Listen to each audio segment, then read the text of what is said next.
Most animations need two things, a way in and a way out. Instead of building the exit from scratch, just reverse what you already have. Quick, clean, done. In After Effects, there are two ways to do this: reverse individual keyframes or reverse the entire composition. I'll show you both.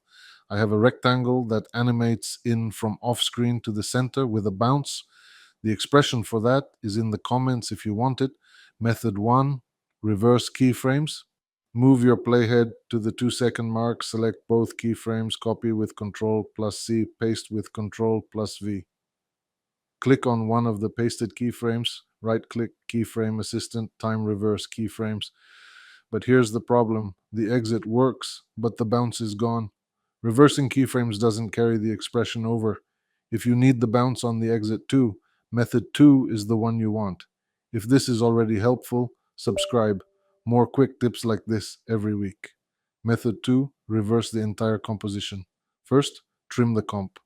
Move your playhead to the 4-second mark and press N. Right-click the work area, trim comp to work area. Select both layers and pre-compose them. Go to the start of the composition, right-click the pre-comp layer, time-reverse layer, exit animation with the bounce intact. Now to combine both in the same composition, go back to your original comp, copy both layers with Ctrl plus C and paste them into the pre-comp. Move to the 2-second mark, select the rectangle and background, press Ctrl plus Shift plus D to split, delete the second part. Do the same with the pre-comp layer, Ctrl plus Shift plus D at the same point, delete the first block, and there it is, a perfect intro and exit animation.